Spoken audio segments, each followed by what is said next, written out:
estava sendo preso, reagiu, tentou agredir todo mundo. Tem várias coisas que rolou. Eu não acho que o que o policial fez foi certo, mas no final das contas, por causa do George Floyd, que já agrediu mulheres, e tem vários, quer dizer, supostamente, né, tem várias coisas aí na internet. Por causa disso, o Black Lives Matter voltou com tudo. Então, para mim, é um movimento baderneiro. Outra coisa, problemas na corporação que o Daniel falou. Então, Daniel, você acredita mesmo que os problemas com os policiais negros, os defeitos ali da polícia, que acontece tudo, que você disse que supostamente acontece, você acha que acontece porque o policial é um pouco mais escuro? Realmente você acredita que... Então todos esses problemas que você citou é porque, não, é negro, a gente não gosta de negro, vamos fazer a vida dele no inferno. Você acredita que realmente é isso que acontece aqui no Brasil, né? Sobre esse discurso que o Leonardo fez, ele teve algumas, como eu posso dizer, contradições. Ao mesmo tempo que ele disse que o policial matou um vagabundo, que matou um criminoso, ele é contra o aborto. Quer dizer que você pode matar um homem de 40 anos, mas você não pode matar um feto que ainda nem tem nome, é isso?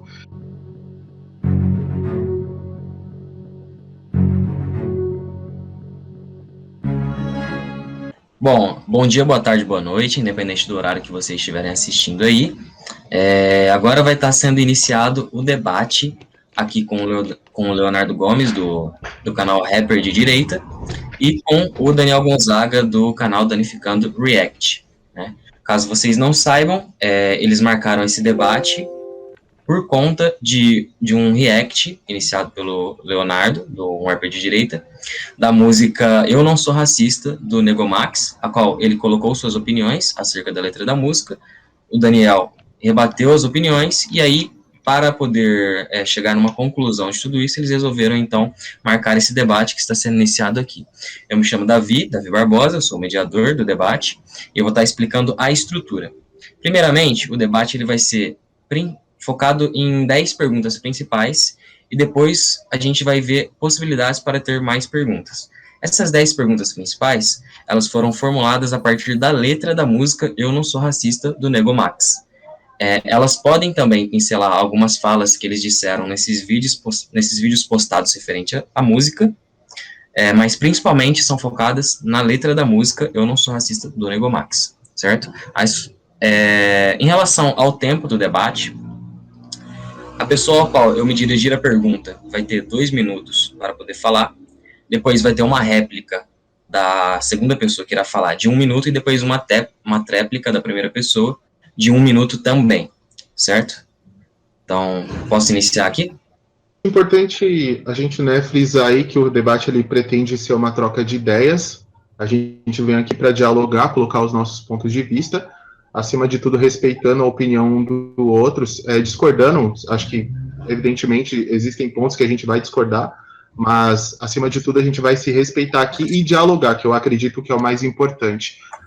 Só me apresentando, acredito que muita gente vai me conhecer através do canal do Léo. Eu sou Daniel Gonzaga, eu sou um youtuber, já tenho um tempo aí, uma caminhada, analisando o rap aqui, e pretendo fazer aí alguns pontos, trazer alguns pontos aí que eu acho muito importante para a gente debater. É isso por hora. Então, boa noite, eu sou o Leonardo Gomes, do canal Rapper de Direita. E, cara, eu tô fazendo esse debate pra gente dialogar, pra aprender, pra ensinar, tentar entender mais coisas sobre o outro lado da moeda, né? A questão mais de outros pontos de vista. Eu sou de direita, tenho uma visão mais libertária da parada, mais liberal da parada, né? De todas as questões políticas. Tenho minha visão de mundo sobre racismo, sobre problemas da sociedade. E, cara, eu acho legal que a gente tenha esse diálogo aí sobre as questões que geraram seus vídeos, né, Daniel? E os meus vídeos também. Então é legal a gente conversar aqui, né, presente os dois aqui, pra gente ter esse diálogo, esse debate, essa discussão de ideias na base do argumento, que é bacana. Acho que só um outro ponto também que é importante, agradecer o Davi, que fez aí o início, que vai ser o mediador do debate. A gente já agradeceu em off, mas é importante deixar isso aqui público registrado. Se não fosse ele, a gente não teria essa unidade, não teria como realizar esse processo aí, esse debate democrático que a gente vai exercer aí nesses próximos minutos, nessa próxima hora. Vou deixar o seu Instagram aqui na descrição Davi, beleza? De todos nós, aliás, os 3 Instagrams vai estar aqui embaixo, caso alguém queira conferir, né, o nosso trabalho pelo Instagram, que eu acho que quiser conhecer a gente, seguir, né, o nosso dia a dia. No meu vídeo também, vou deixar aí registrado para todo mundo poder acompanhar o Davi e o Leonardo. Perfeitamente, só fazendo o adendo, uma informação a acrescentar, eu sou estudante de psicologia, no 5º semestre da Universidade Federal de Mato Grosso do Sul, certo? E o meu único papel aqui vai ser mediar, eu não vou, em nenhum momento eu vou dar a minha opinião, em nenhum momento eu vou falar o que eu penso sobre esses assuntos, eu vou ser só um mediador para que o debate ocorra bem, ok? Então, eu posso começar? Pode. Então, a primeira pergunta aqui, eu vou estar me dirigindo ao Leonardo, e a pergunta é a seguinte. Na letra da música Eu Não Sou Racista, Nego Max narra a seguinte fala. Primeiramente, com todo respeito, somos todos seres humanos para mim, não existe essa de branco ou preto. No seu vídeo, você concordou com as afirmações ditas nesse início da música, e levando em conta essa concordância com esse verso também, você acha que existe uma separação racial estabelecida socialmente e, caso ela exista, qual você acha que é a causa?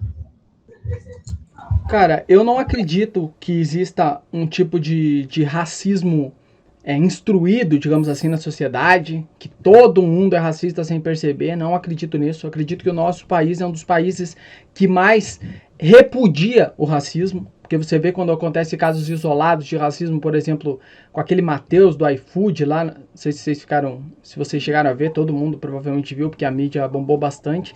Você vê que a sociedade repudia essa situação, dá milhões de visualizações e revolta todo o povo, porque a gente não é um país racista.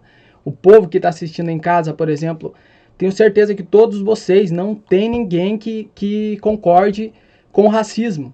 A gente é um país que combate isso, porque o país que já sentiu na pele, entendeu? É um país de várias etnias e tudo mais. Mas eu acredito que sim, exista casos isolados, tanto com o branco, quanto com o preto, quanto com o pardo e etc. Existem esses casos isolados, sim, que na minha opinião é uma minoria, mas que realmente existe. Que é o caso, por exemplo, do Matheus do iFood, que aconteceu e gerou uma revolta na sociedade inteira, porque a gente viu que eles ainda existem, que ainda existem racistas daquela forma lá e tal. Eu acredito que a razão disso seja uma questão histórica mesmo, né? De escravidão e uma cultura que hoje em dia está quase que extinta, mas ainda ela existe em uma minoria da sociedade que é racista.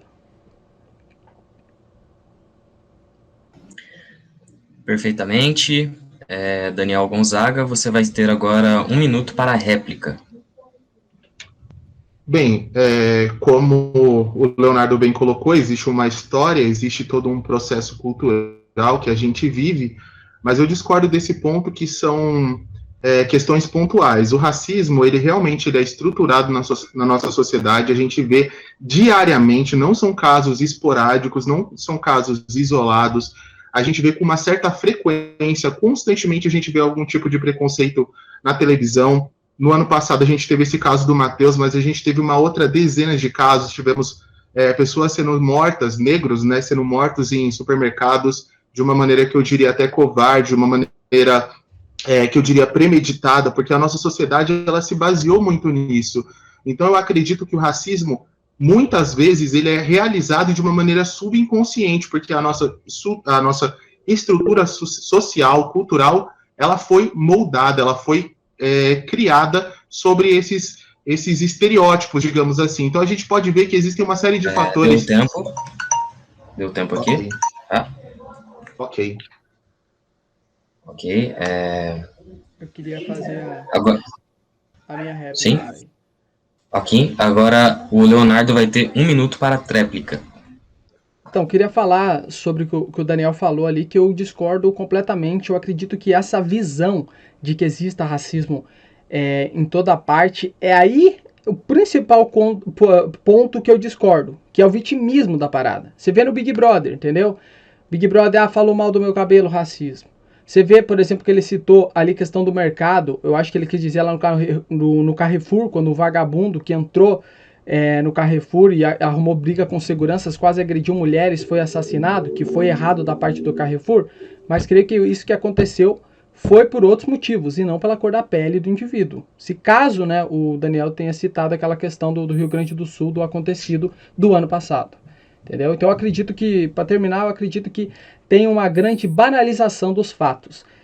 Tudo hoje em dia é racismo e isso incomoda muito e meio que prejudica quem realmente sofre racismo. Ok, dentro do tempo. Bom, agora vamos seguir para a próxima pergunta, e essa pergunta eu vou estar me direcionando ao Daniel. Daniel, na letra, Nego Max narra a seguinte fala: vocês nem sabem se é de negro ou de preto que vocês querem ser chamado. Tendo isso, ao que você atribui o uso de cada um desses termos e de que forma você acha que a utilização deles, correta ou incorretamente, interfere no debate? 2 minutos para a resposta. Bem, na verdade, isso aí é uma questão que o movimento negro já tem há um longo período. Isso nada mais é do que uma discussão semântica sobre preto ou negro. Isso significa o quê? Que, historicamente, a palavra negra, ela sempre foi usada de uma maneira pejorativa. Por exemplo, magia negra é sempre algo ruim. Por exemplo, humor negro é sempre colocado de uma maneira ruim.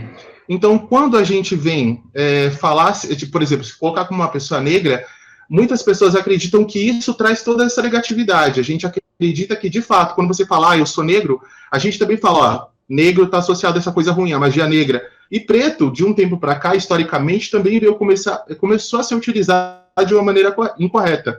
Por exemplo, o gato preto também é o símbolo de azar. Então, quando as pessoas entram nessa discussão, nada mais é do que uma discussão para tentar fugir dessas nomenclaturas que são negativas. Infelizmente, a gente não tem como apagar isso, a gente tem que começar a conversar e a entrar num acordo. Mas isso não invalida nada o discurso, a causa, isso não invalida nada que as pessoas devem trazer o respeito, que as pessoas devem se respeitar, que as pessoas devem tratar como iguais, independente de ser negro, preto, pardo, branco. Acredito sim que exista uma discussão válida nessa discussão de termos, existe sim um fundo de verdade ali, por todo esse estereótipo que também é colocado ali, mas isso não invalida nada. A discussão, se o cara vai falar assim, você não sabe se você é preto ou negro, isso não invalida nada, todo o discurso, toda a luta e todo o preconceito que existe. Só colocando mais uma vez, historicamente a gente sempre viu pessoas negras sendo ofendidas pejorativamente por esses nomes. Recentemente teve um youtuber aí que utilizou esses mesmos termos para poder ofender um amigo, então a gente vê que essas palavras, elas ganham uma outra conotação como extremamente maldade, mas isso não invalida. Mais uma vez eu gostaria de dizer... O tempo deu já? Deu tempo? Ok. Ok. A gente resolveu dar uma mudadinha nas regras aqui. A partir de agora, o tempo para a resposta vai ser maior e a quantidade de respostas vão ser maior também. Então, as 2 primeiras respostas, elas terão o tempo de 2 minutos, enquanto as réplicas e tréplicas que foram tendo vão ter o tempo de 1 minuto. Tá, beleza. Deixa eu soltar o cronômetro em 3, 2, 1. Vai. Então, eu queria... Falando ali, né, sobre a questão que o Dani falou. Então, respondendo os argumentos do Dani, eu já discordo completamente dessa visão. Para mim, esse racismo estruturado na sociedade é uma forçação de barra, até uma coisa perigosa, que possa começar uma guerra ideológica que não existia até começar essas narrativas, né? Essa questão de magia negra, entendeu? Humor negro, eu acredito que seja mais uma coisa baseando-se em trevas, por exemplo. A gente tem essa cultura que já começou lá atrás, né? Na verdade, essa visão de mundo. A luz e as trevas, né? Que veio até da Bíblia. Então, quando você fala, por exemplo, magia negra, você quer dizer a magia da escuridão. Não tem nada a ver com cor da pele. Ninguém está preocupado com a cor da pele quando fala esse tipo de coisa. Entendeu? Quando fala sobre humor negro, é o humor obscuro. Humor, entendeu? Proibido, que está no escuro. Não tem nada a ver com a pele parda escura de uma pessoa, entendeu? Essa questão é problematizar uma cultura que sempre esteve na sociedade, entendeu? É problematizar algo que nunca esteve lá, nunca não existia esse problema. Até porque o racismo foi assim. O racismo foi uma questão, a sociedade criou, né? O racismo nunca existiu, tipo, não teve sentido, entendeu? Não somos diferentes de fato. O racismo é essa cultura. E quando a pessoa vem e fala que isso é por causa do negro, isso é porque já quer objetificar o negro, quer falar mal do negro, eu acho que é criar o racismo. Quando você fala esse tipo de coisa, você está meio que criando o racismo, que nem esteve lá. Porque magia negra, humor negro, não tem nada a ver com a cor da pele, e sim com a questão da obscuridade que eu falei anteriormente. Ok, deu tempo certinho aqui. Daniel, 1 minuto para a resposta. Olha, eu acho que para a gente falar desses termos, eu acho que a gente precisa entrar em questões mais técnicas e em números. Assim, até uma questão de vivência. Quando você vê um negro todo vestido de branco na rua, é muito comum. Eu falo por mim, falo pela minha família, pelos meus irmãos, pelos meus parentes, pelos meus amigos. Toda vez que um negro ele sai na rua totalmente de branco, sempre existe aquela piada. E aí, o terreiro? E a macumba? É uma coisa que está muito associada e a gente escuta isso de desconhecidos. Já tive experiência aqui na porta da minha casa de sair simplesmente ali para ir buscar um item e já sofrer esse tipo de questão de um cara passando um caminhão. Então é uma coisa que a gente, quem é negro, vivencia isso no dia a dia. E aí, questão de falar que não existe isso estruturalmente, a gente precisa entrar nos números. Eu não vou conseguir entrar agora, mas, por exemplo, a gente vê que a violência contra as mulheres negras, ela subiu, nesse último período de 10 anos, aproximadamente 7 vezes mais do que contra as mulheres brancas. Enquanto as mulheres brancas sofrem menos, as mulheres negras sofrem mais. Daniel, não vou entrar agora, não deu quero entrar número, mas vamos falar. Beleza. Ok. Leonardo, você vai ter 1 minuto para a resposta. Eu acho que os números eles não, por mais matemáticos que sejam, eu acho que eles não provam muita coisa. Porque a incoincidência de alguma coisa, eu acho que ela não prova que alguma coisa está acontecendo necessariamente. Entendeu? Você falou, tantos negros são pobres, tantos brancos são ricos, e não sei o que. Eu acho que nada é para ser igualitário, nada na vida é totalmente igual, tudo é diferente, entendeu? E falando ali sobre as questões do negro branco ali, parecer, chamarem de terreiro ali, não sei o que, eu acho que isso daí é uma cultura que vem mesmo da África, por exemplo, entendeu? É uma piada, entendeu? Quando vê um negro de branco, tem parte da sociedade que brinca, que até me fugiu o nome, mas é alguma religião aí, alguma coisa assim. Mas isso acontece porque é a questão da cultura, mas não é racismo, creio eu. Até porque o próprio polaco também tem outras zoeiras pra cima dele. Deu seu tempo, Léo. Ok. Tá sendo 1 minuto mesmo? 1 minuto. Beleza. Parece que tá passando. Beleza. Só as 2 primeiras que são 2 minutos. Entendi. Tá? Eu não sei se vocês estão vendo no chat aqui na direita. Tá aparecendo. Tô colocando os 10 segundos e tal, quando Estou recebendo. Eu digo que tá aparecendo porque, mais curto. porque quando a gente tá nessa situação de debate, parece que o tempo passa muito rápido, assim, sabe? Parece que Sim. a gente tem muita coisa para falar e aí fica desse jeito. Pois é. Eu acho que eu vou só... Como o debate sempre termina no ímpar, e essa pergunta começou com o Dani, então eu vou deixar 1 minuto para ele finalizar e a gente vai para a próxima pergunta. Para finalizar, 1 minuto. Beleza. Bem, dentro da fala aí do Leonardo, ele utilizou que ninguém é para ser igual. A partir desse momento, a gente começa a compreender que realmente, quando a pessoa pensa que a gente não pode ser igual, a gente já vê esse embrião aí dessa separação racial. Não é o negro que, de certa forma, dissemina esse tipo de preconceito, que é excluído de alguns lugares. Por exemplo, só vou dar um pequeno número aqui. A gente viu que no último ano, 77% das mortes por violência são de jovens negros. Como a gente vai falar que não existe um preconceito onde a sociedade é dividida meio a meio, mas a gente vê todas as questões negativas sendo levadas para uma tonalidade. Você não vê a mesma violência que você tem num bairro pobre de um bairro rico. E quando a gente começa a dizer que as pessoas não podem ser igual nesse ponto, nesse termo, a gente está disseminando esse ponto de preconceito, a gente está disseminando esse caso de ignorância. Os números, eles podem não ser totalmente claros, mas eles são bem objetivos. O tempo já? Tá. Então, beleza. Vamos para a próxima pergunta. Próxima pergunta eu vou estar me dirigindo para o Leonardo, e eu quero que você observe a seguinte frase. falando de escravidão como se fosse atual. Mas se ela existisse ainda, vocês estavam passando mal.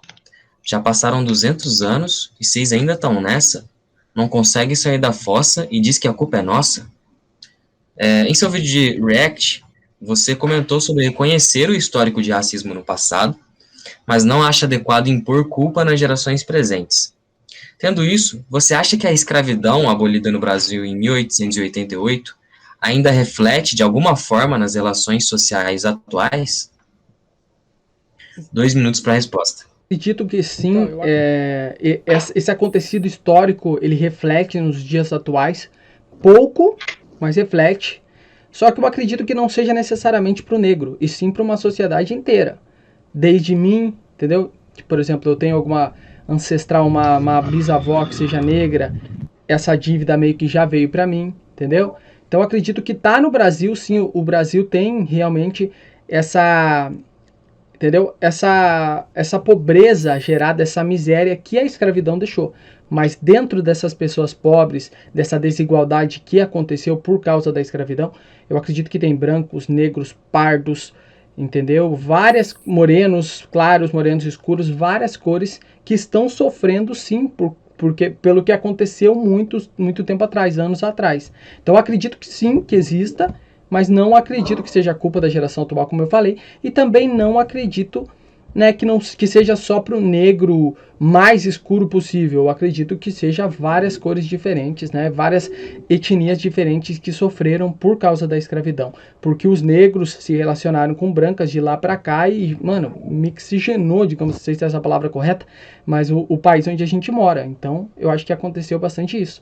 E respondendo os 2 mini argumentos que o Dani citou a vez passada, a morte dos homens negros ser de 70%, acho que isso que ele tinha dito, eu acredito que seja a mídia, mais uma vez, usando meias verdades. Por exemplo, alguém moreno, claro, morre, colocam que é um negro. Entendeu? Um pardo morre, vamos colocar que foi um negro. E daí fica essa questão, né, essa estatística furada que só negro morre no Brasil, quando na verdade não é assim.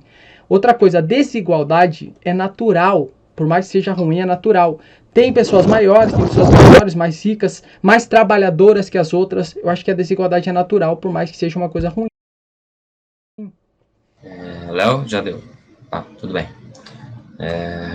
Bom, 2 minutos de resposta para o Daniel. Bem, essa questão ela é muito visitada, digamos assim, essa questão de dizer que historicamente os brancos não têm responsabilidade nenhuma sobre a escravidão. Isso é fato, de certa forma. Quem está presente aqui hoje, obviamente, não escravizou, não ajudou a escravizar, não trouxe ninguém da África. Porém, a gente vê na sociedade que foi estruturada em cima de alguns conceitos que os brancos hoje em dia têm muito mais possibilidades, oportunidades, até uma questão de sobrevivência mais do que negros. A gente vê, historicamente, isso são em vários números. Por exemplo, como eu citei, 77% das mortes violentas hoje no Brasil, elas são de pessoas negras. Querendo ou não, pode ter um percentual ali de pessoa parda, mas majoritariamente são de pessoas pobres, de comunidades. Você não vê um grande número de pessoas negras tendo uma ascensão social. Você não vê os negros tendo uma valorização durante a vida. A gente vê que a maioria dos negros nasce muito pobre e acaba morrendo pobre, na melhor das hipóteses. E a gente vê que quando as pessoas brancas nascem ricas, dificilmente elas morrem mais pobres do que elas nasceram, porque existe essa máxima. E aí, quando a gente pega esses estereótipos, a gente entende que existe um pensamento hoje que é em prol de proteger essa elite. Durante a música mesmo, dá para citar mais para frente, a gente vê esse pensamento retrógrado de que o branco, até o pobre, não teve, digamos assim, não tem nenhum benefício. Mas existe esse benefício, mesmo numa abordagem, quando um branco pobre sai na rua, ele não tem as mesmas chances de morrer de um negro. Quando ele vai procurar um emprego, muitas vezes ele não é visto de uma outra forma. Por exemplo, se um negro chega lá com o seu cabelo natural, ele sofre um preconceito, ele é discriminado pela sua característica física. Se um branco ele mora num endereço menos privilegiado em comparação com um negro, ele também é desfavorecido. Por exemplo, eu e uma pessoa branca numa fila para uma mesma vaga, com a mesma capacitação. Já deu. Ok. Já deu. Nossa, é muita coisa para falar. É desse jeito. Mas vai poder dar continuidade nesse, né, ainda. Então, um minuto de tréplica para o Léo. Cara, definitivamente não acredito que tenha esse racismo na sociedade em questão do pobre encontrar emprego, essa mudança de tratamento para preto e branco, para negro ou branco. Eu realmente não acredito, entendeu? Por exemplo, eu não acredito que um negro com cabelo crespo, comprido, assim, entendeu? Grande, sofra mais preconceito que eu, por exemplo, se eu for com essa franjinha aqui procurar um emprego. Eu acho que nós dois vamos ter dificuldades porque o preconceito existe muito no Brasil, é o que mais existe. Mas o racismo, necessariamente, eu acredito que não. Eu acredito que um negro, ou eu, se eu fosse procurar um emprego com esse cabelo, nós dois iríamos ter grandes dificuldades, não um mais que o outro por causa da cor da pele. E sim porque existe um preconceito com aparência, assim, que é muito ruim. Ok, finalizado. Um minuto de resposta, Daniel. Beleza. Então, essa questão aí que você falou, que você não acredita, dá para a gente comprovar em números. Pelo próprio IBGE, a gente comprova que o desemprego durante a pandemia cresceu 71% no meio das pessoas negras. Então, a gente viu que 71% de pessoas negras a mais ficaram desempregadas nesse período. E a gente vê que, atualmente, 64% dos desempregados no total são negros. E apenas 47% consegue uma recolocação no mercado da informalidade. Ou seja, a gente vê em números práticos que os negros são os primeiros a ficarem desempregados, depois eles são os últimos a conseguirem uma recolocação, e quando eles conseguem uma recolocação, geralmente são empregos piores do que eles tinham anteriormente. Se você trabalhava numa empresa, por exemplo, operador de telemarketing, que já é um trabalho na base, você retorna para trabalhar de Uber, você retorna para trabalhar de iFood, ter que alugar uma bicicleta. Então a gente vê que cada vez mais essa máxima está valendo e pisoteando cada vez mais o pessoal que é mais pobre. Já, tá? Bom, agora vai ter a última resposta com o Léo. Eu queria saber se depois dessas respostas vocês vão querer fazer mais uma rodada ainda. Beleza.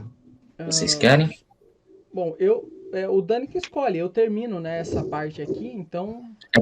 Porque no caso, se você liberar para ele responder, você vai ter que terminar depois. Aí, falar mais um eu pouco. libero enquanto ele quiser. Então tudo bem. Você vai querer, Daniel? Vamos mais uma que tem bastante coisa para falar. Então beleza, 1 minuto de resposta para o Léo. Beleza? 1 minuto de resposta para o Léo.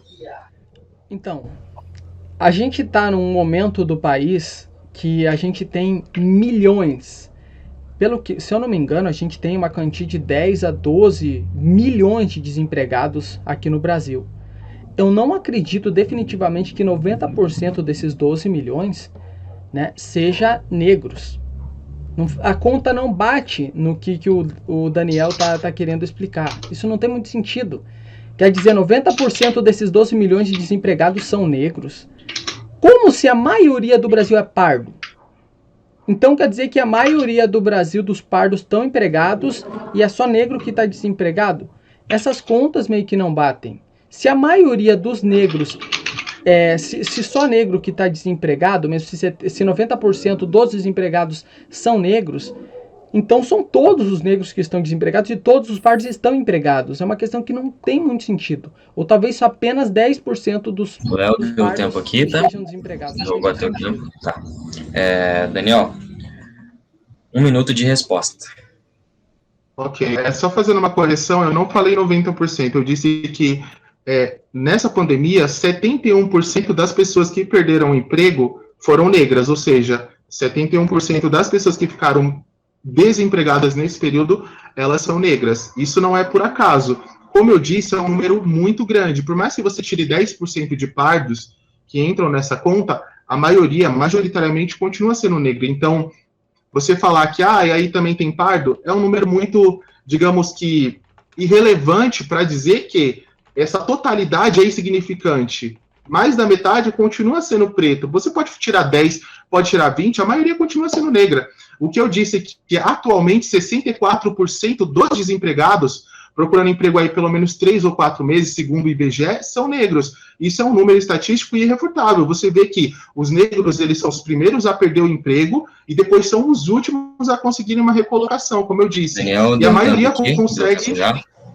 Beleza? Beleza. Vocês vão querer dar continuidade a mais uma rodada ou o Léo já finaliza por aqui? O Daniel escolhe. A última é do Léo agora, não é? Você vai querer Não, mais sim. uma depois dessa? Deixa eu responder. Acho que primeiro, não, pode daí ele encerrar. escolhe, né? Eu respondo. Pode encerrar, pode. Beleza. Você que encerra. Ah. Acho que você, nesse caso, como a pergunta é sua, você escolhe se você Não, quer Léo encerrar ou Não, não. sim, eu encerro. Eu você- perguntei se você iria querer continuar, daí eu encerrava numa segunda vez pra frente. Não, por hora eu acho que tá bom. Se quiser encerrar, pode ficar à vontade. Então, tá Então, bom. beleza. Última resposta, Léo, 1 minuto. Então, eu realmente não acredito que essas estatísticas sejam reais. Para mim, isso daí é uma estatística muito forçada. Quer dizer, eles pegam pardos, moreno claro, moreno escuro, e colocam tudo no mesmo balaio, dizendo que é negro. Ah, o negro ali está desempregado. Entendeu? Isso não tem muito sentido. Eu aposto que tem pessoas que têm a minha cor que estão nesse balaio aí do desempregado, dos negros que estão desempregados. Isso é a mídia que faz. A mídia gosta de causar o caos. Porque na discussão, no caos, eles ganham dinheiro. É isso que acontece. Outra coisa, eu queria fazer uma pergunta pro Dani, para ele responder mais para frente, se quiser. Dani, então, você falou ali sobre as questões do racismo, do desemprego e tudo. Eu te faço uma pergunta direta e reta.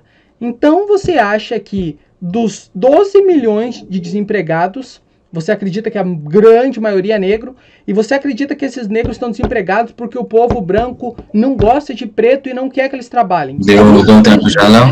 Já deu tempo? Tá. Bom, finalizando aqui, o Léo, ele fez uma proposta de pergunta, no caso, né? Quero saber o seguinte, vocês querem separar essas perguntas e deixar para o final? Ou vocês querem, por exemplo, dou mais 2 minutos e meio para ele já responder essa pergunta e engajar na minha pergunta que eu vou fazer, né, agora. Eu acho que seria interessante, já que eu finalizei aqui, o Dani responder a minha pergunta, 30 segundos para finalizar, e daí a gente vai para a próxima pergunta, né? Não sei. Beleza. Você quer repetir a pergunta, mesmo assim, sem ser no cronômetro, só para dar uma noção, né? 5, 10 segundos só para repetir.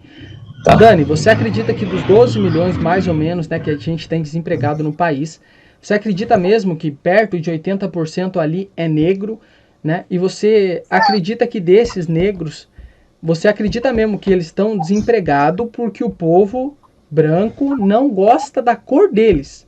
Não gosta da cor deles e é por isso que eles estão sem trabalho. Você acredita mesmo nisso? Eu queria que você respondesse. Beleza. Para essa pergunta, então, eu vou... Você acha que você consegue responder em 30 segundos? Porque isso aí é um negócio novo que a gente está acrescentando agora. 30 segundos eu acho que é pouco. Um minuto, eu acho que um minuto a 1 minuto e meio, eu acho que dá para mim. Um minuto. Guarda, Léo. Que é uma Um minuto, eu acho que dá. 30 segundos então, colocar... é pouco, mas... Para essa situação atípica, eu vou colocar 1 minuto para a resposta do Dani, referente à pergunta do Léo. 1 minuto, Dani. Bem, eu não acredito, eu tenho a certeza através dos números. Como eu disse, a gente realiza uma pesquisa e através desse embasamento a gente traz as certezas. Mas que eu falo a certeza com relação à maioria das pessoas negras estarem na fila do desemprego. Com relação às pessoas brancas terem ódio e por isso as pessoas negras não conseguem uma recolocação, isso não existe. O Brasil realmente é miscigenado, a gente vê uma mistura muito grande. Porém, como eu disse, não é apenas um fator que causa isso, são vários fatores que trazem o racismo estrutural. Então, por exemplo, a questão de escolaridade, então o próprio governo ele já distribui muito mal a educação para pessoas negras, então isso é desde a base, a gente vê o governo já tirando esse suprimento, a gente vê outras questões, por exemplo, a questão cultural, a questão religiosa, elas já vão minando, então quando a gente chega lá na ponta, quando a gente chega lá na frente, na fila do emprego, do desemprego, tem uma outra série de fatores. Então, a estrutura, de modo geral... já deu o tempo aqui. Contribui. Tá? Beleza. Não querer continuar isso? Encerrou, encerrou esse? Encerrou. Encerrou, né? Beleza. Bem. Se quiser, eu bolo uma pergunta para fazer no final também, para dar essa igualdade. Não sei se fica melhor. Sim, você falou que separou umas perguntas aí, né? Se quiser no final. Se os quiser, dois, se vocês... É que agora eu não senti muito, poderia até fazer, mas eu não senti muita... Seria interessante no meio das perguntas do Davi. Perfeito, então vamos para a próxima pergunta. A última pergunta foi direcionada ao Léo, essa próxima vai ser direcionada ao Daniel. Dani, acerca da frase, branco morre e vocês não faz um gesto. Preto morre e vocês quer parar o mundo com seus protestos. O principal protesto de lutas raciais recentes é o Black Lives Matter, iniciado nos Estados Unidos. Você considera ser um movimento que agrega na luta racial? E se sim, de qual forma? Dani, eu vou te dar 2 minutos para a resposta. Ok. Bem, o movimento Black Lives Matter, ele surge a partir de uma sequência de casos de violência policial nos Estados Unidos, mas a gente vê que isso se reflete no mundo todo. A gente vê que todos os países que tiveram uma herança escravocrata ainda tem esse reflexo, ainda sofrem com essa penalização. E essa situação de branco morre, vocês não fazem um gesto, isso não é verdade. Quantas e quantas, eu posso falar por várias pessoas e vários movimentos negros, inclusive sobre policiais negros, porque assim, existe uma outra política que eu gostaria de abordar aqui. Muitas vezes os policiais que estão dentro da corporação são mandados para fazer os piores trabalhos. Então, até dentro da própria polícia, os negros são colocados na linha de frente para falecer. No Rio de Janeiro a gente vê muito isso acontecendo. Outra coisa que a gente vê também é que muitas vezes a polícia não dá assistência, reparo às famílias dos próprios policiais negros que falecem. Então, o movimento Black Lives Matter tem, inclusive, essa reivindicação de ajudar PMs negros. A gente pode ver que a Marielle Franco, que morreu no ano de 2018, tinha um trabalho, fez um TCC e tinham propostas de lei que foram aprovadas. Inclusive, tem algumas matérias que saíram no G1. A mãe de um policial disse: Marielle foi imbatível, muito importante no caso do meu filho, porque ela conseguiu ter acesso a uma reparação, uma remuneração, após a entrada de um pedido da Marielle Franco. Um coronel da PM também sobre a Marielle disse que ela merecia homenagens e rebateu várias acusações que na época ela sofreu. Uma pessoa que teve um trabalho sempre íntegro, sempre honesto, mas isso muitas pessoas ignoram, não falam. Movimentos negros como Black Lives Matter também reivindicam o direito de policiais negros que também morrem em ação, e isso poucas pessoas falam, poucas pessoas comentam, acha que a gente só fala de negros, a gente pede igualdade, a gente pede a generosidade. Sobre isso dos caras serem vândalos, isso não existe. É um movimento pacífico que responde muitas vezes às agressões policiais. E não Dani, falo isso da polícia. Aqui, tá? Deu tempo já? Beleza. Léo, você vai ter 2 minutos de resposta, Beleza. Certo? A partir de agora. Então, a questão do Black Lives Matter, na minha opinião, por que ele voltou à tona com tudo ano passado, né? O retrasado, acho que foi passado. Eu acho que é muito claro, é por baderna, um movimento baderneiro que voltou porque o George Floyd, aquele caso do George Floyd chocou o mundo, né? Mas no final das contas voltou porque um criminoso, né, que estava sendo preso ali, um bandido, um vagabundo, essa que é a realidade, estava sendo preso, reagiu, tentou agredir todo mundo, tem várias coisas que rolou. Eu não acho que o que o policial fez foi certo, mas no final das contas, por causa do George Floyd, que já agrediu mulheres, e tem vários, quer dizer, supostamente, né, tem várias coisas aí na internet, por causa disso, o Black Lives Matter voltou com tudo. Então, para mim, é um movimento baderneiro. Outra coisa, problemas na corporação que o Daniel falou. Então, Daniel, você acredita mesmo que os problemas com os policiais negros, os defeitos ali da polícia, que acontece tudo, que você disse que supostamente acontece, você acha que acontece porque o policial é um pouco mais escuro? Realmente você acredita que... Então todos esses problemas que você citou é porque não é negro, a gente não gosta de negro, vamos fazer a vida dele no inferno. Você acredita que realmente é isso que acontece aqui no Brasil, né? Outra coisa, o trabalho da Marielle Franco, né, eu discordo completamente do Daniel, não acredito que seja um trabalho honesto, um trabalho bonito, e é um trabalho patético até, né, porque é uma mulher que ficava incentivando as mulheres a abortarem, ou seja, assassinato, até porque claramente assassinato, porque ela defendia grandes tempos, ou seja, a mulher escolhe fazer o que quiser com o corpo, que isso é claramente assassinato, não importa nem a quantia de tempo ali de vida que podia abortar, que isso poderia até ser discutido, mas... ela até passa desse ponto. Então, pra mim, não tem sentido nenhum. E outra coisa, como assim o Black Lives Matter é pacífico? Então, todas essas cenas que tem no YouTube deles acreditam... Léo, já deu o seu tempo já, tá? Eu pauso aqui, tá? Beleza. Seguinte, Dani, você vai ter 1 minuto de tréplica agora, tá? Beleza.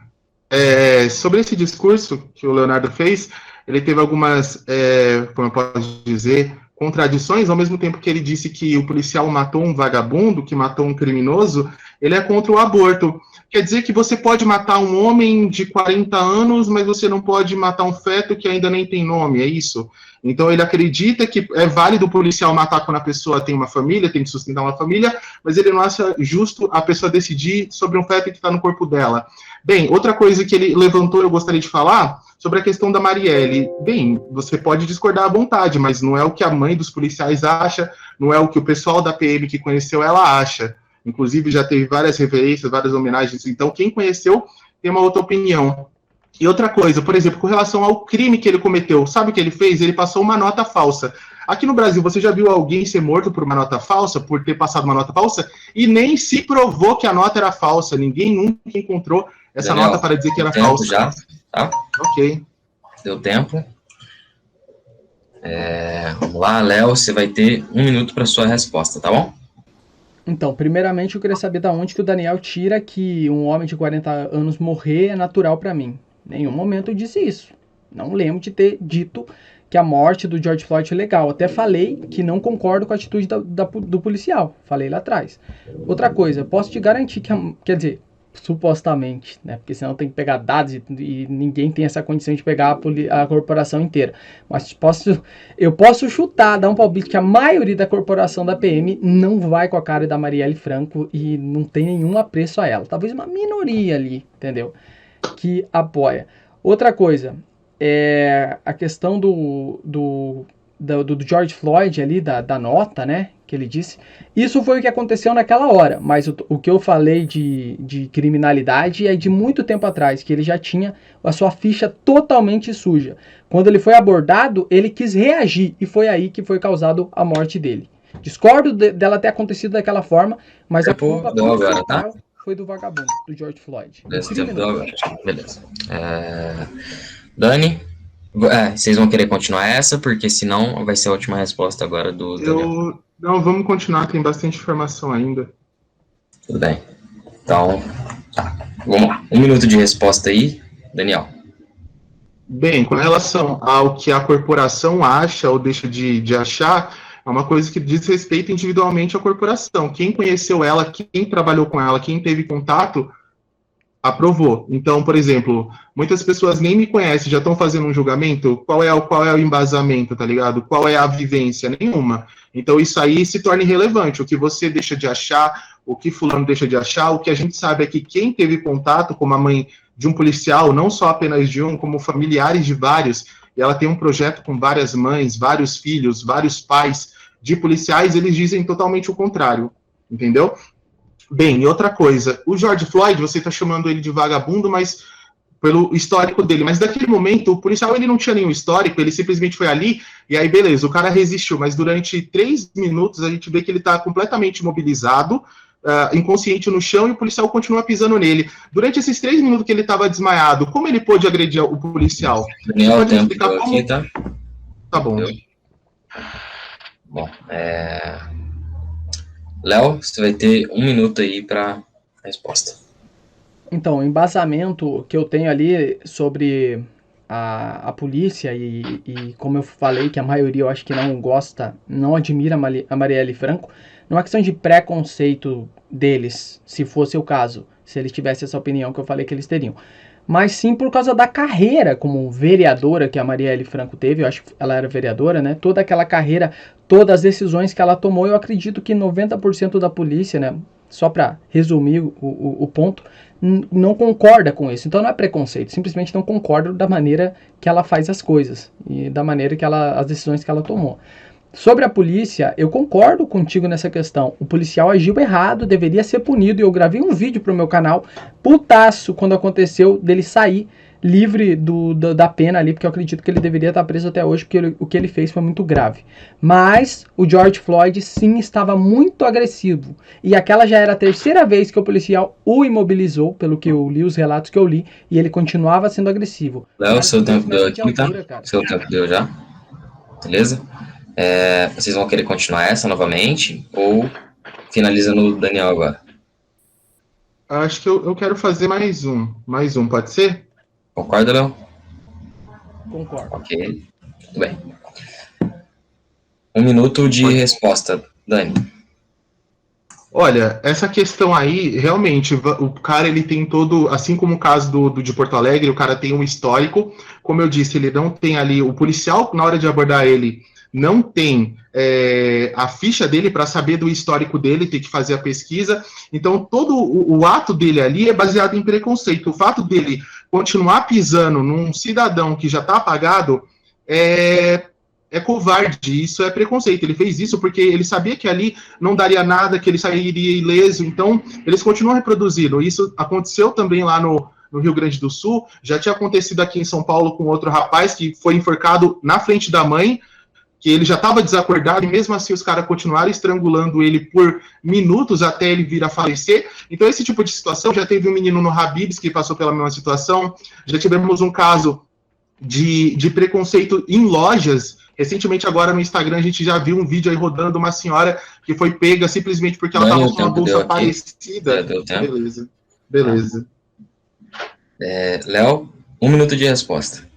Então, a polícia sim é incompetente em alguns casos, como do próprio caso do George Floyd. Acredito que sim, a corporação tinha que tomar algumas medidas sobre esse tipo de coisa.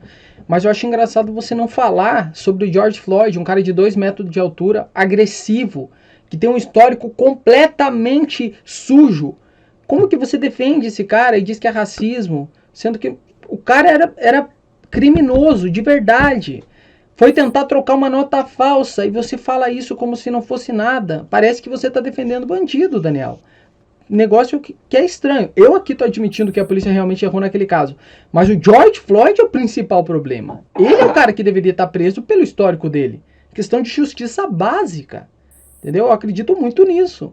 Não faz sentido a gente ficar apontando o dedo para a polícia, que errou até entendo, mas e o vagabundo não fala nada? Aí parece meio até estranho da sua parte. Deu tempo aqui. Beleza, Daniel. 1 minuto de resposta. Bem, nesse caso não é justiça. Se você acha que é questão de justiça básica, para mim não é, porque o dever da polícia é seguir o devido processo legal. A polícia ela tem que ir lá primordialmente para prender o cidadão, ela não tem que ir lá para matar o cidadão. A partir do momento que o cidadão ele está rendido, independente do tamanho dele, independente se ele é pequeno, grande, do crime dele, se ele é o Pablo Escobar, se ele é um ladrão de galinha, a obrigação da polícia é prender aquele cara para que ele pague injustiça, para que ele seja levado e na prisão ele pague pelo crime dele. Não é dever da polícia, e ali a gente vê em várias situações, inclusive agora em vários outros momentos, a gente vê que a polícia excede qualquer limite de força, não aplicam a mesma pena em Alphaville do que aplicam na favela. A gente viu Paraisópolis, a gente viu a Alphaville. O morador de Alphaville pode desmerecer a polícia sempre, o de favela não. O George Floyd poderia ser um criminoso sim, mas ele deveria pagar na cadeia. Não é a polícia que faz isso, que mata a pessoa na via pública. Tá. É covarde. Então, vocês vão querer prosseguir essa? Eu acho que seria interessante eu terminar a minha parte. Daí o Dani fala mais um pouco da parte dele, faz uma pergunta. Eu acho se ele tiver uma pergunta... Então, acho que é legal, eu tô já com vontade desse assunto, acho que já esgotamos. Acho que eu posso fazer uma pergunta agora para ele complementar e a gente fechar isso aqui, pode ser, para partir para a próxima? Pode ser então para a pergunta direta. De acordo?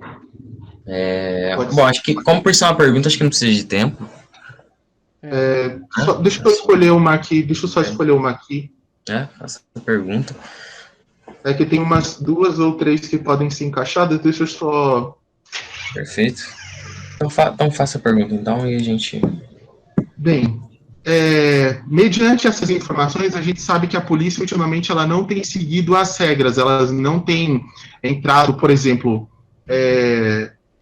na favela com o mesmo respeito que ela entra no condomínio. A gente vê essa tratativa totalmente diferente. A gente vê um ato hostil nas comunidades de baixa renda e a gente vê uma tratativa. Você não acha que a polícia, de certo modo, ela está, de certa forma, sendo induzida a cometer esses crimes pelos governantes? Você não acha que o preconceito é de quem está lá em cima coordenando essa ação contra esses grupos? Léo, em 1 minuto você responde? Pode ser. Vamos lá, 1 minuto então, iniciar. Então, eu concordo contigo, até ia falar nisso agora mesmo, antes da pergunta, eu concordo contigo sobre a incompetência de parte da polícia. Concordo plenamente. Eu já sofri muitas abordagens bem agressivas e eu via outros bairros nobres que não acontecia isso. Concordo contigo nessa questão. Só não acredito que tenha influência de governantes necessariamente. Eu acredito que a influência negativa para gerar a questão da polícia, essa injustiça, é dinheiro, cara. Bairro nobre, entendeu?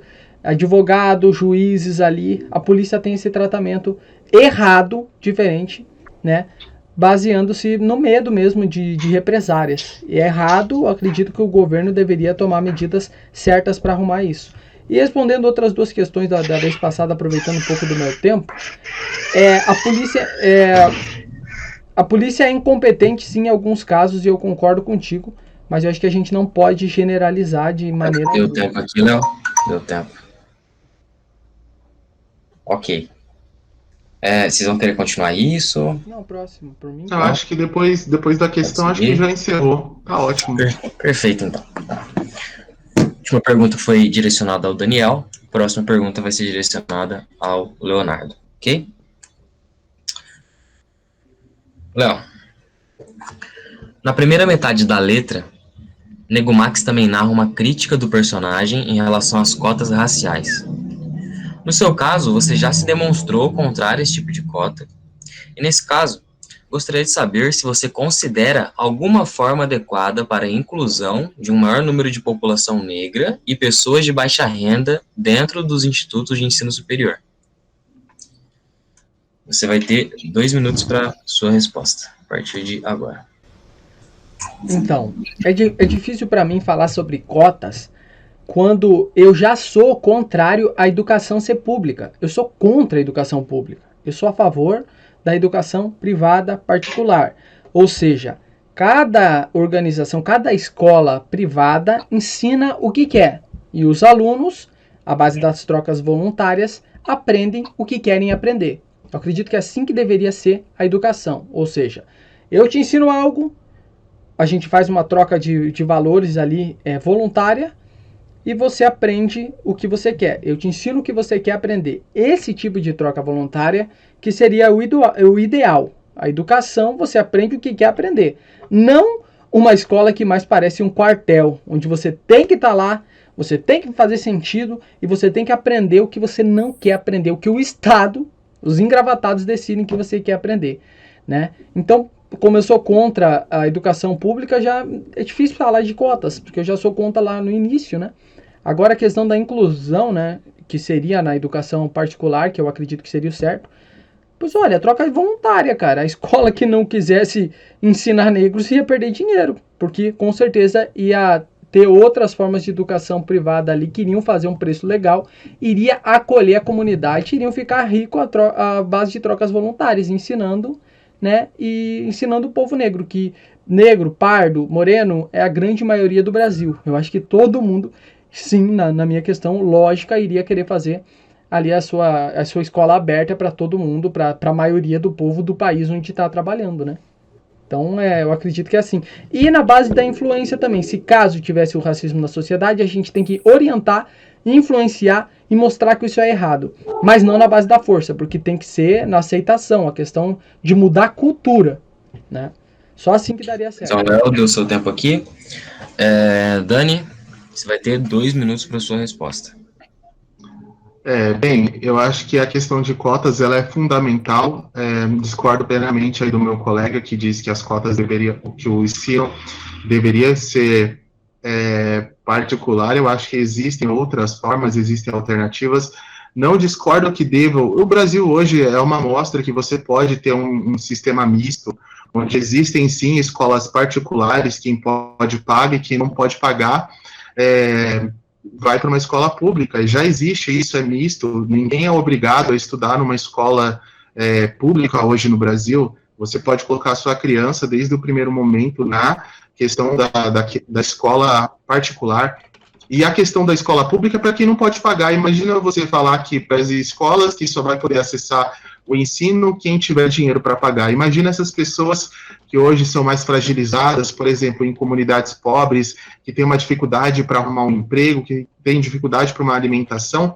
Imagina essa família tendo que pagar uma escola. Então, acho que quando a pessoa fala que a escola só deveria ser particular, eu acho que desconhece um pouco da realidade do nosso povo, desconhece da realidade da nossa Constituição, que assegura essa liberdade da pessoa escolher se ela pode ir para privado ou público, e ela oferece o público.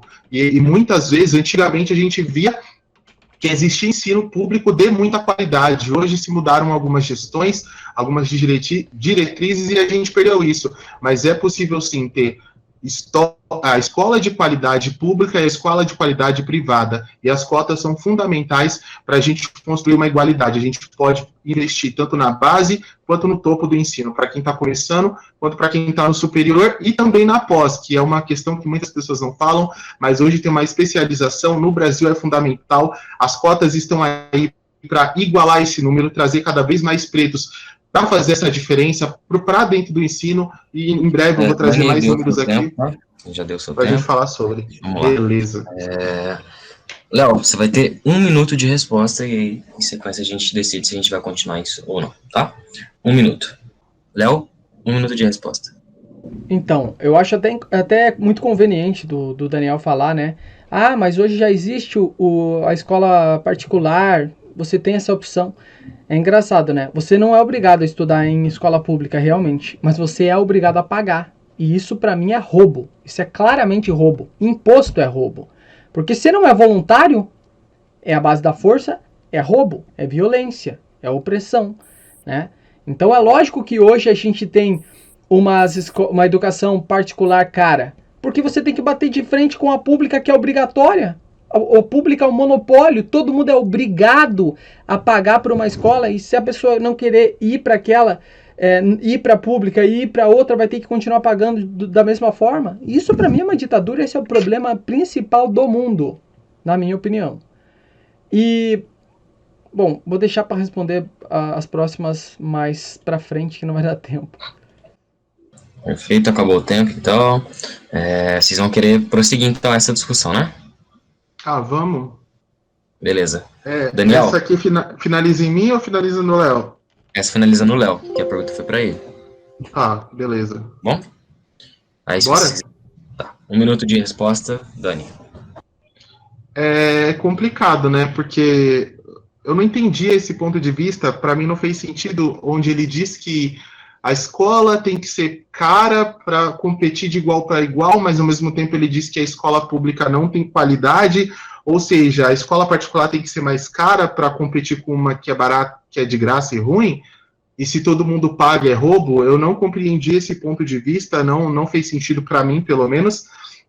Eu acredito que hoje você pode sim fazer com que a escola pública tenha bastante qualidade a partir do momento que você capacita as pessoas. E as cotas sociais, as cotas raciais e sociais, elas são meio de inclusão. A gente vê cada vez mais pessoas de classes baixas, pessoas afrodescendentes, alcançando postos. Eu posso falar por mim mesmo, que não entrei como cotista, mas entrei numa faculdade, onde numa sala de 45 pessoas, apenas 5 eram negras. E 2, 3 apenas por cotas, mesmo tendo um sistema que é bem abrangente, os negros praticamente não... Deu tempo aqui, tá bom? Tá bom. Isso, agora então, e vocês vão querer finalizar agora? Porque se for daí, a última resposta do Léo. Eu termino, daí o Daniel, se quiser continuar, ele continua, senão não. Então eu vou deixar pra ele a decisão, mas deixa eu fazer a minha, até então, última, né? Perfeito. Suas colocações dentro de 1 minuto então, Léo. Agora. Então... A questão que eu falei ali é que não tem como uma agência, uma empresa privada competir com o monopólio público obrigatório. Se tem uma educação pública obrigatória, todas as competições privadas não tem como competir. Não é justo esse cenário atual. Outra coisa, aquelas perguntas que já existe bastante no mundo do libertarianismo, né? E quem não tem dinheiro...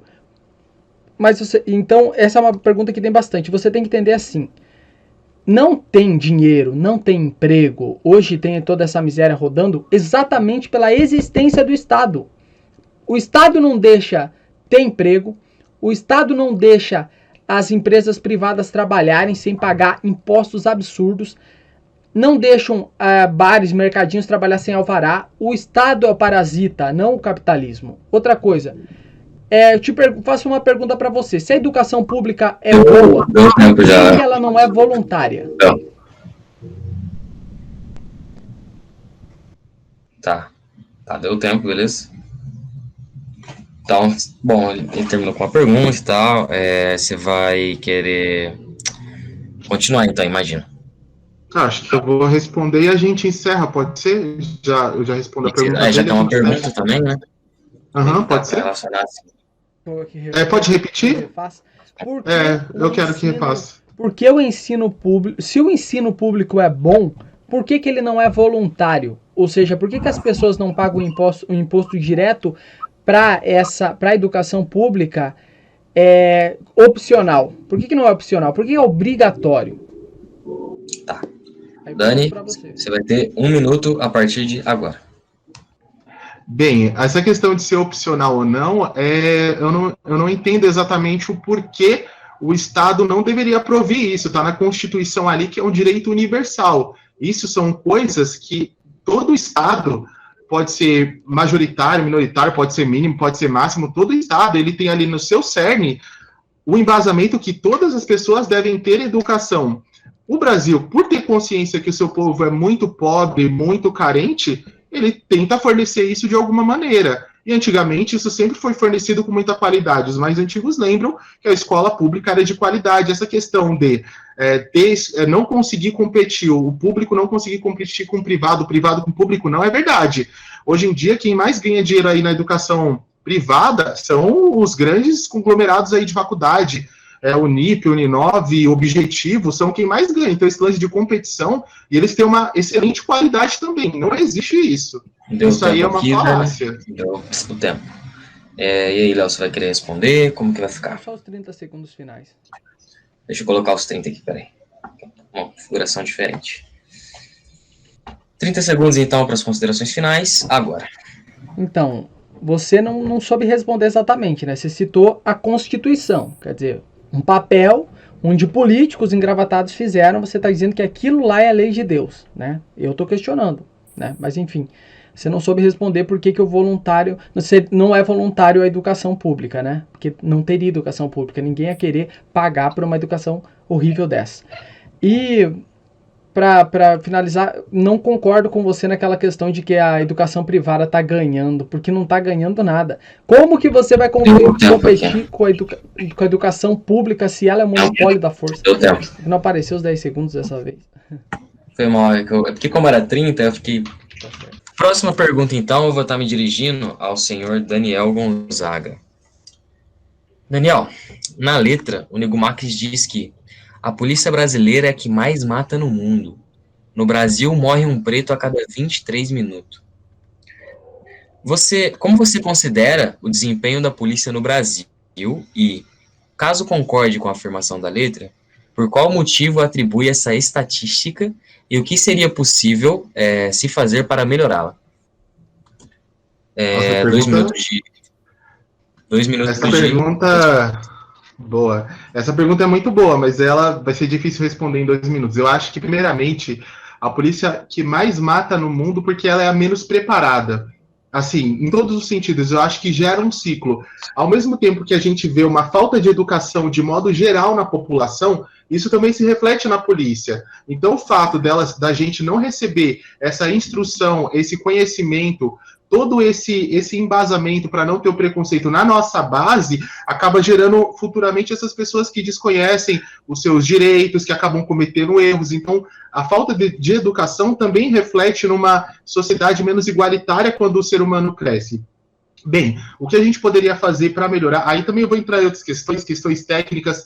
Eu sinto que o policial, eu não sou insensível com relação ao policial. Muitas vezes o policial ele vai para a rua com medo de morrer. Então, muitas vezes, ele tenta se defender de uma ameaça, porque ele sabe que, infelizmente, a violência é grave. Às vezes o bandido está, assim, para fazer alguma coisa com ele. Então, é aquele matar ou morrer, velho oeste. A gente tem que entender o lado psicológico dele, que muitas vezes não tem. Às vezes o cara, se ele é tido como um cara que está sofrendo alguma pressão, ele não pode se expor, isso acaba explodindo lá dentro. A gente vê vários policiais com problemas psicológicos, então a gente não vê a polícia recebendo um respaldo psicológico, questão de armamento, munição, os caras têm equipamento pior do que os dos bandidos, isso também dá um peso no psicológico deles, é possível entender tudo isso. Então eu acho que a gente tem que passar por todas essas estruturas, tanto que eles têm como equipamento, tanto o psicológico dele, tanto as consequências das coisas.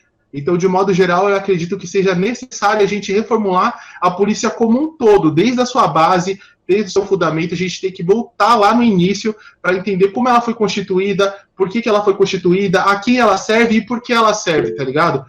Muitas vezes a gente vê a polícia apenas em serviço a favor de um interesse da elite. Então eu não julgo toda a polícia. Eu acho que a polícia muitas vezes é utilizada como uma ferramenta contra o povo. Okay. Beleza. Bom, agora eu vou estar passando a resposta para o Léo. Léo, você vai ter 2 minutos para responder. A partir de agora? Peraí. Deixa eu reiniciar. E agora? Então, eu acredito que tem vários pilares do porquê que a polícia do nosso país é uma das que mais mata, né? Eu não acredito que seja a que mais mata no mundo necessariamente. Eu não sei, na verdade, se é ou não. Mas eu acredito que tem várias questões. Primeiro, o nosso país é gigante. Então é natural que tenha mais mortes.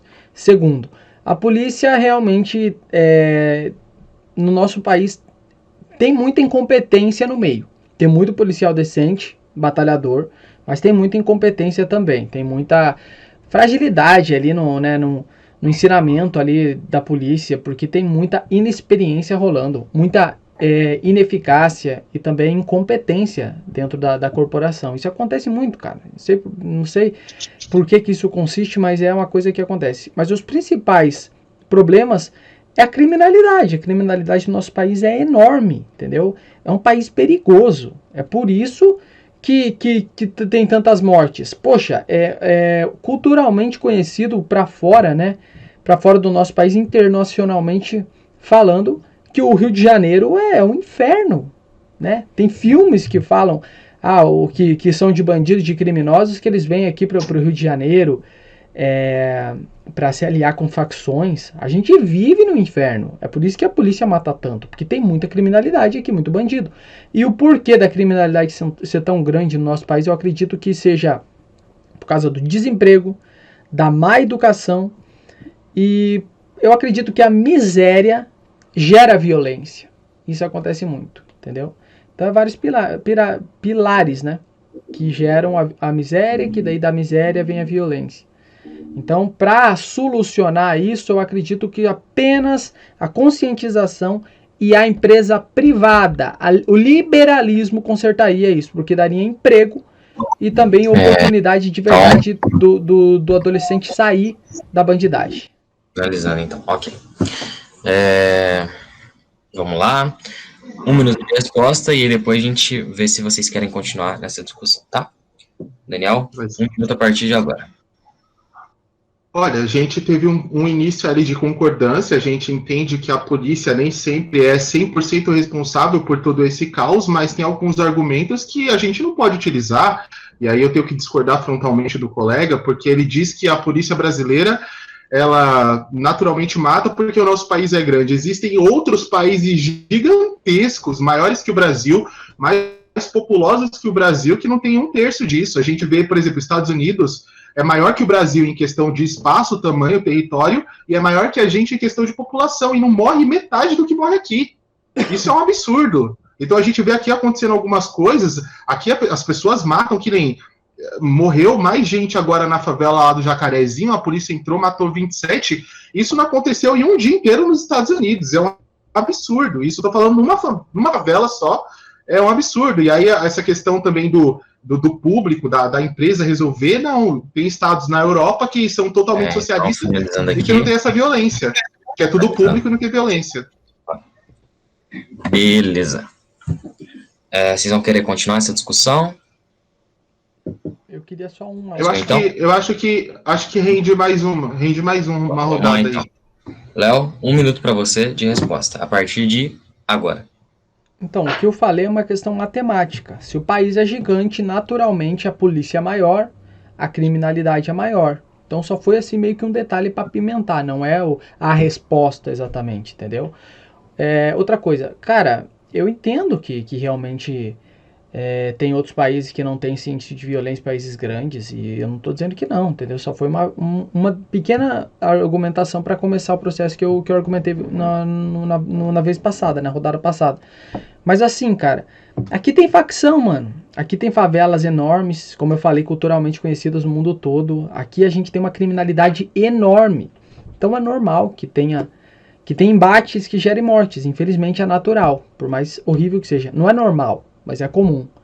E para arrumar isso, eu acredito que tem que ser pelo liberalismo econômico, porque eu acredito que tem que botar na cabeça do povo, tá ligado? Não a base de mais força e mais Estado. Eu sou E contra o finalizando Estado. aqui o tempo, beleza? Mais um minuto então pro Daniel, a partir de agora. Bem, como ele disse aí, ele acredita que a solução para esses problemas é a iniciativa privada. Mais uma vez, discordo frontalmente. A gente vê, por exemplo, Portugal é um país socialista que não para de crescer o Estado cada vez mais contrata, questão de concurso público. Os Estados Unidos, por exemplo, têm uma grande base sólida de estrutura pública. A gente vê que lá os Correios americanos são gigantescos e eles conseguem competir com várias outras empresas, com a Amazon, com a FedEx, não tem essa questão, lá não existe esse debate se deve ser público ou privado, eles acham que eles devem ter o deles e os outros também devem competir, então não existe isso. A gente vê uma dezena de lugares aí que consegue manter esse sistema misto, e o Brasil é um caso de sucesso. A questão é que muitas vezes os caras querem torcer, querem dizer que não está dando certo, que não vai dar certo, para a gente acreditar que a gente não deve lutar pelo que é nosso, mas o Brasil tem bastante coisa excelente, tem muitas culturas que a gente consegue fazer e exportar para o mundo, mas a gente não valoriza. Fechando? Beleza. Vão querer continuar? Mas? Pode. Perfeito. Beleza. 1 minuto, Léo, sua resposta a partir de agora. Então, eu acho que você está usando uma demagogia muito confusa, Daniel. Você está querendo, veja bem, você está querendo dizer que lá deu certo, lá deu certo. O que eu estou falando é sobre os fatos da realidade que a gente vive hoje. Eu não estou falando que o Estado é ineficaz nesse quesito necessariamente. Mas o que eu estou falando é que o Brasil tem tanta corrupção, tanta incompetência. Você pode ver o STF hoje. O STF tem coisa que eu até não posso falar aqui, mas é uma bagunça. O STF é algo lamentável, mundialmente falando. E daí falando do que acontece hoje em dia, eu pergunto pra você, como que você acha na prática, eu tô falando da realidade, que isso iria mudar, né, a lei, as coisas melhorarem dentro do nosso estado na prática? Me diga aí, eu pergunto pra você, votação de deputados, projetos na Câmara, você acredita que a gente possa fazer uma limpa hoje em dia dentro do Estado? Porque eu não acredito, na atualidade do Brasil, que o Estado consiga resolver mais alguma coisa. Finalizou com uma pergunta, aparentemente, né? Mas beleza. Continuando a discussão, Daniel. 1 minuto. 1 minuto a partir de agora. Bem, eu acredito realmente que a gente pode mudar tudo no Brasil hoje através do nosso voto. Então, a cada 2 anos a gente pode mudar alguma instância, a cada 4 anos a gente pode mudar uma instância. Eu acredito sim na instituição democrática do voto. A gente pode mudar sim isso, a gente pode mudar os deputados que estão lá através disso. O que a gente não pode acreditar é que as nossas instituições, elas estão falidas. A gente tem que botar fé. O STF faz muita coisa errada, não concordo com tudo, mas eles também fazem muitas coisas boas. Por exemplo, se não fosse o STF, os municípios e estados hoje em dia não teriam direito a administrar algumas coisas. A pandemia teria sido muito pior se o STF não tivesse interferido em algumas instâncias, se não tivesse tomado algumas decisões, se não tivesse liberado alguns recursos, impostos algumas medidas ao governo, que posteriormente tentou tomar e acabou se provando equivocada. Então tem erros e tem acertos. A gente não pode desacreditar, a gente tem que torcer e trabalhar para mudar. Ok, beleza. Eu imagino que vai continuar a discussão, né? Então. Não, eu acho que não, cara. Você acha que não? Pra próxima, não tem muito mais o que tirar disso. Então, beleza. Pode ser. Eu tinha mais um argumento, mas eu posso encaixar em próximas. Era bem... Se você quiser já começar comentando sobre ele, já responder a pergunta no próximo. Eu cheguei num momento dessa discussão exata que é tipo assim, se você tá falando, entendo, eu já não tenho tanta certeza que o nosso país funciona. É só isso que eu tenho a dizer, sabe? Não tenho muito mais que argumentar nessa questão. Entendi. Se você acha, eu acho que não tenho tanta certeza, é só isso, sabe? Eu acho que não teria muito mais assim, mas beleza, tranquilo, por mim pode tocar. Tudo bem. Bom, a última pergunta foi direcionada ao Daniel, logo a próxima vai ser direcionada ao Leonardo. Léo, com a frase "nosso sangue é a base dessa economia" e você ainda tem coragem de falar de meritocracia? Nego Max também adentra o tema da meritocracia. Você acha que é um sistema funcional para a sociedade do nosso país e, caso ache, acredita que, de alguma forma, a população negra tem dificuldade em crescer nesse sistema? Eu vou te dar 2 minutos para responder, Como ok? é que eu não entendi direito? Que sistema que você está falando mesmo? Em relação à meritocracia, o sistema de meritocracia. Você acha um sistema funcional para a sociedade? E, caso ache funcional, você acredita que, de alguma forma, a população negra tem dificuldades em crescer no sistema meritocrático? Saca? Essa é a pergunta. Então, olha, eu acredito que... Peraí. 3, 2, 1... Olha, eu acredito que é muito relativo essa questão de meritocracia. Para mim, o jeito que eu vejo meritocracia é conseguir as coisas com seu próprio mérito, entendeu? Sem achar um caminho mais fácil, entendeu? Sem roubar, como diz no videogame, entendeu? Sem esse tipo de coisa. Eu acredito que realmente é conquistar as coisas com seu próprio mérito. Mas é muito relativa essa questão do que é meritocracia. Agora a questão da frase do Nego Max ali, cara, eu acredito que... Eu concordo com ele nessa questão. Realmente, o sangue dos escravos realmente fizeram a base da nossa economia. Agora, você dizer nós, como se fosse nós negros, já não concordo, entendeu? Tipo, por exemplo, aqui o Daniel, que tá aqui na minha frente, né? Qual que é a nossa diferença, cara? Ele, não sei a vida social dele, mas aparenta, assim, vamos dizer que ele fosse pobre. Também sou. Ele trabalha no YouTube, também trabalho. Ele tem uma casa pequena ali que mora com o irmão, pelo que ele falou em live, se eu não me engano, uma coisa assim. Eu moro com a minha mãe numa casa apertada. Não tem diferença nenhuma. Então, não é a cor, hoje em dia, que define quem que é a base da economia. Foram os escravos lá atrás. Talvez uma avó, uma ancestral do Daniel, uma ancestral minha, entendeu? Um avô meu lá de trás, um avô seu, Davi, entendeu? Então é muito relativo a gente entrar nessa questão. Entrar nessa questão de falar de cor, eu não concordo, cara. Não gosto dessa questão de ficar olhando a cor que é mais escura ou mais clara. Não é por aí. Questão de meritocracia, eu acredito que seja o caminho, mas não que seja justo, mas é o único caminho. Simplesmente cada um lutar por si, a base das trocas voluntárias, e não querer igualitar tudo, querer equilibrar as coisas à base da força, como é feito com cotas. Não concordo com esse sistema, que é um sistema racista. Ok, então finalizando, deu travadinho aí o tempo. Daniel, você vai ter 2 minutos para sua resposta, tudo bem? Então, beleza. A partir de agora. Bem, são vários pontos aí. Primeiramente, parabenizar ele por reconhecer que a meritocracia não existe. É um sistema furado. No Brasil, meritocracia é uma piada. A partir do momento que você vê que vamos supor, vários países do mundo têm uma taxação sobre herança. Aqui no Brasil, isso praticamente não existe. Os estados que cobram a maior taxa sobre uma herança aqui no Brasil é 4%. Ou seja, se você nasceu rico, a chance de você morrer rico é enorme, é gigantesca. Então, quem nasce pobre, sem herança nenhuma, vai continuar ali embaixo, porque o cara lá de cima não vai distribuir. Outros países do mundo, inclusive Estados Unidos, países libertários, países liberais, eles fazem uma taxação pesada. Estados Unidos, Europa, Japão, eles cobram lá 40%, 50% da renda e distribuem para as camadas mais pobres. E aqui no Brasil, falar sobre isso parece que é um pecado, parece que é um crime. Esse lance que ele falou, a gente realmente é igual, a gente é parecido, a gente pode ter até origens parecidas, a gente tem tudo isso. Só que perante a sociedade, os valores que são colocados, as imposições, eu vou dar só exemplos. Quantos youtubers negros você conhece no topo? Quantos grandes canais você conhece?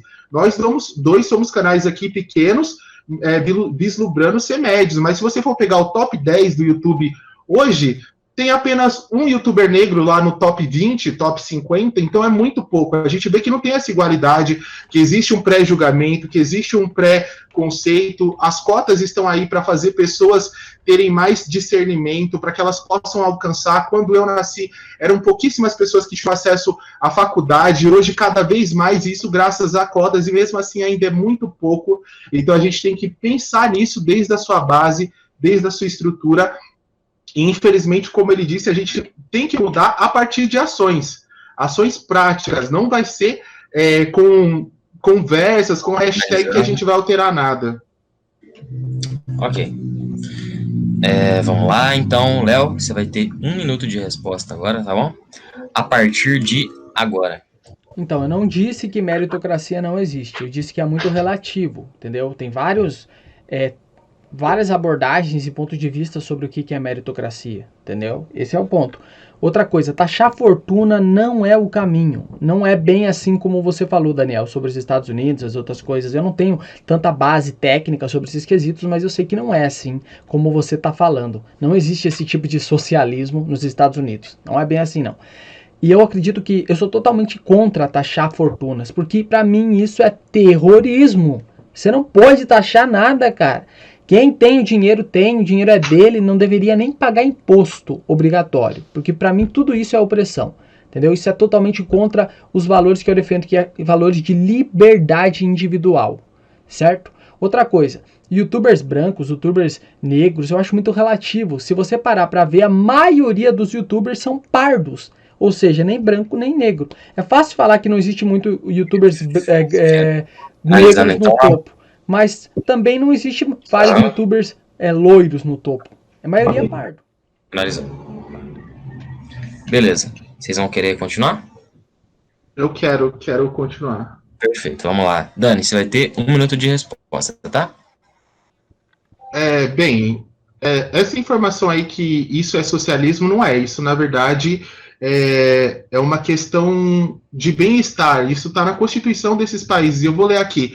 A Tax Foundation, que é um órgão internacional de impostos, averigou na última pesquisa deles em 2015 que o Japão cobra 55% de alíquota, Coreia do Sul cobra 50%, França 45%, Estados Unidos e Reino Unido cobram 30%, o Brasil, os estados que cobram mais são Acre, Bahia, Ceará, Goiás, Mato Grosso, Paraíba, Pernambuco, Rio de Janeiro, Santa Catarina, Sergipe e Tocantins, cada um cobra 8%. Os demais cobram 7%, 6%, 5%, São Paulo cobra 3%. Então a gente vê que aqui no Brasil vai na contramão. Nos Estados Unidos, eles conseguem distribuir e diminuir essa desigualdade através desses impostos. Então tudo que eles recolhem de bilionários, eles repartem para pessoas pobres. Eles fazem programas sociais para que essas pessoas possam ascender e entrar na faculdade. Beleza. Léo, 1 minuto de resposta, tá? Beleza. A partir de agora. Olha, você viu que realmente nos Estados Unidos, como eu falei, era menor essa taxação, não funciona exatamente assim, né? Outra coisa, a cultura, toda a força dos Estados Unidos comparar com o Brasil hoje não tem condição. Para mim, hoje, se a gente taxa os bilionários do Brasil, você vai taxar quem? Vai taxar quem ganha 10 mil reais para cima? Porque quem ganha 10 mil reais para cima são os mais ricos do país. Isso é fato. São uns 10% mais ricos do país. A gente tem um país quebrado. Você vai taxar os ricos hoje e amanhã, daqui 30 anos, vai taxar quem? Vai estar todo mundo pobre. O problema do nosso país é esse Estado que gasta milhões, bilhões do bolso de todos nós. O problema é o Estado. É esse Estado que é o problema, é o câncer, é o parasita. Você tem noção de quanto que os ministros do STF gastam do nosso bolso por mês? Você tem noção do quanto que é desviado da educação, desviado da saúde? Esse é o nosso real problema. Se você taxa fortunas, na minha opinião, é simples. Isso é terrorismo, isso é opressão, isso é ditadura.